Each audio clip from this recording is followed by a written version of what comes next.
the title, Articulating Bartók, Tips for Teaching for Children.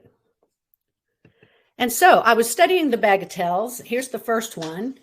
And this little tiny piece, look at all the marks in it. Every note has something, a slur or a tenuto mark or a staccato plus a tenuto or that plus a slur, whatever.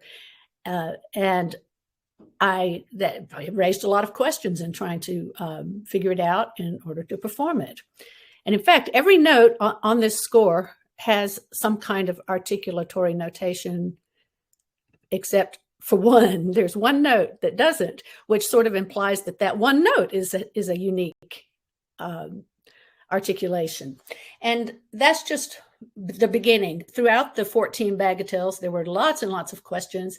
And so I was doing my homework. I was asking the experts, Elliot Anticolitz being right there at hand, the U.S. leading Bartók expert. And I didn't find the answers. And finally, it slowly dawned on me that maybe no one had answered them, and it could be what I could work on. And so that led me into, I did do my dissertation on the 14 bagatelles, and that opened the doors to a lifetime of exploring these scores, Bartók's notation, what he's thinking about with his notation, what his purposes are with his notation. And that itself, I mean, the more I know about that, or the more I think about that, the more it relates to just everything that a musician does, everything that relates to the score at all. So Bartók was a lot of things. He was a pianist of the highest caliber who had an accomplished and respected performing career. He was a piano teacher his whole life. That is how he made his living at the Liszt Academy in Budapest and later in New York. His son Peter here was one of his students, so we know he did teach children in addition to artists. The first three, at least, volumes of Mikrokosmos were composed for his son Peter. He was the editor of a series of masterwork classics by composers such as Bach, Mozart, Beethoven. Those were commissioned for use as standard textbooks by the government, Hungarian government. His purpose was undeniably pedagogical in style and intention. Look at this score. He added a thick layer of instructive notation, even reordering Bach's well-tempered clavier to progress in difficulty. Now, that may not be jive too well with modern piano pedagogy, and I'm not sure that I would want to play or teach from this score.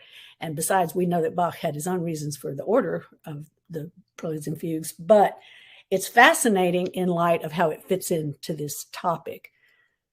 He's clearly trying to teach us how he wants us to play that piece, right or wrong. Bartók was an ethnomusicologist, the first really ethnomusicologist, deeply and scientifically engaged in the collection, study, and analysis of folk music. He explored Hungarian and Slovakian folk music initially, and eventually broadened his studies geographically. He wrote scholarly books. I mean, he did this more. This wasn't just a Turkish song or something, or in the manner of a Haydn or Mozart or Beethoven. This was a serious scientific study.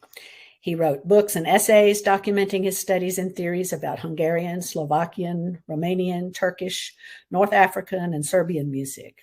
His meticulous transcriptions of the recorded performances of folk songs that he collected and studied displayed his acute attention to the finest details of pitch and rhythm. And here is a beautiful transcription in his hand.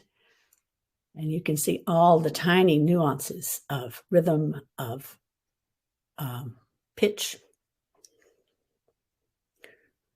His fascination with folk music influenced everything he did. It's important to be aware that he was engaged with all these activities at the same time. For Children reflects the early stages of his folk music research, as well as the beginning of its incorporation into his original composition, the evolution of his pedagogical approach, his own pianism and scholarship, and teaching. So my thesis here is that Bartók's notation is intentional. He's meticulous. What he wrote, he meant, and we should observe it. These principles can be generally applied to most, at least, of his piano music. Maybe not so much the things that came before, but eventually all that came after.